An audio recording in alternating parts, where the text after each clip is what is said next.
Hey, what's up, guys? Welcome back. So before I do the Yankee postgame recap, I have to break some news. For the fourth time this year, it's happened, okay? The first time it was Joe Musgrove over the Texas Rangers. Then it was Carlos Rodon over the Cleveland Indians. Last week it was John Means over the Seattle Mariners. And tonight, 5 minutes ago, Wade Miley no-hit the Indians. Wade Miley, the Cincinnati Reds, threw the fourth no-hitter this season. Unfortunately, the Indians have been no-hit twice this year, which sucks. But this is like almost a no-hitter happening every month. Every week this season. Or every other week. It's crazy. It's absolutely crazy. But congratulations to Wade Miley. Well-pitched game. I saw the last inning. It was just a great accomplishment. And man, do I really hope Gerrit Cole gets one with the Yankees. Oh my God, I really do. But besides the point, let's go to the Yankee postgame. First game against the Washington Nationals was going well until Jameson Taillon came out of the game. It was 3-3. I mean, DJ LeMahieu got 2 solo shots today, and who else got a home run today as well? Gary Sanchez hit one too, a nice shot. And but on the National side, we had home runs from Josh Bell, Josh Harrison, Yan Gomes, and Juan Soto. But it was 3-3 until Jameson Taillon left the game. He threw 6 2/3 innings, and Patrick Corbin threw 6 innings. It was a 3-3 tie. But then the floodgates kind of opened after that, and unfortunately, the Yankees bullpen just kind of imploded tonight. Jonathan Loaizaga, Wandy Peralta came in and cleaned up the 7th inning, finished the 7th inning spotless. But Jonathan Loaizaga came in. He only got through 1/3 of an inning and gave up 4 hits, 4 earned runs, 1 strikeout, and it was a pretty.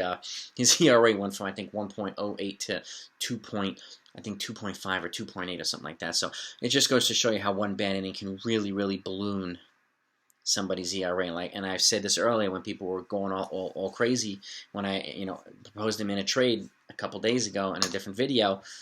Saying how dominant he was and so on and so forth. This is the thing. He's only thrown 16 innings, so one inning like this can completely skew the stats.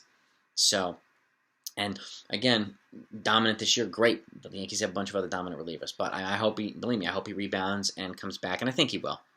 But then Luis Sessa came in through 1 2/3 innings, gave up 3 hits and 2 runs, and the final score wound up being 11-4.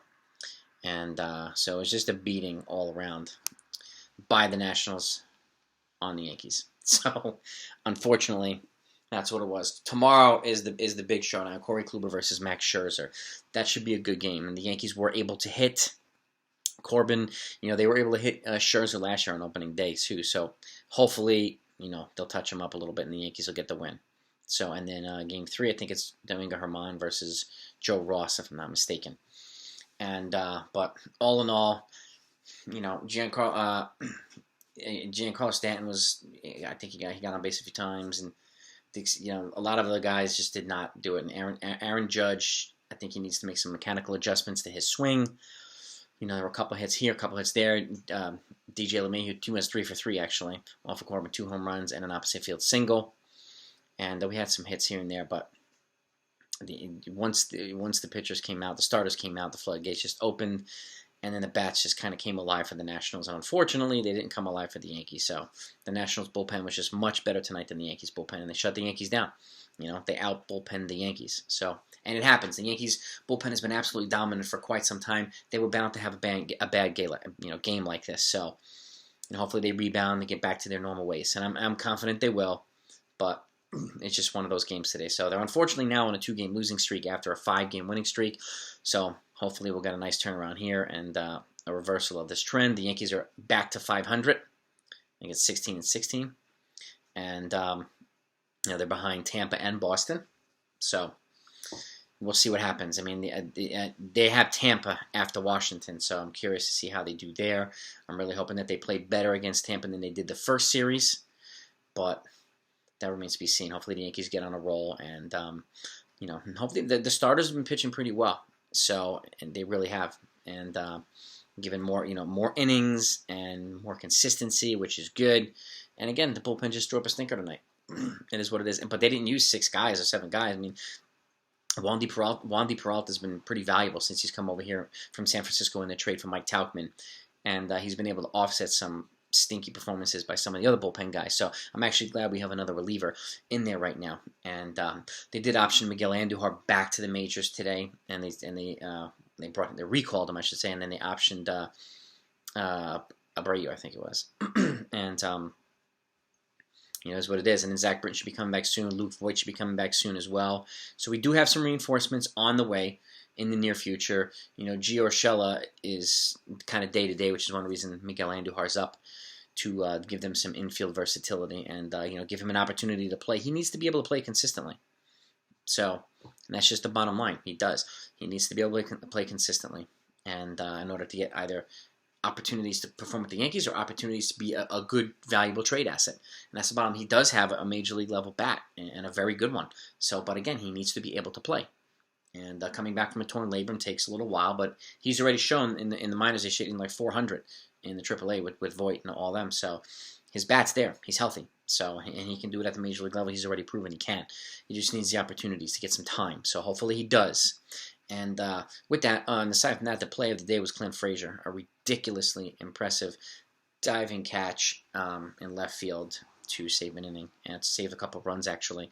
Not that it mattered at the end of the day, but it was a hell of a catch, and so kudos Clint Frazier. His defense is, 100 times better than it was last year.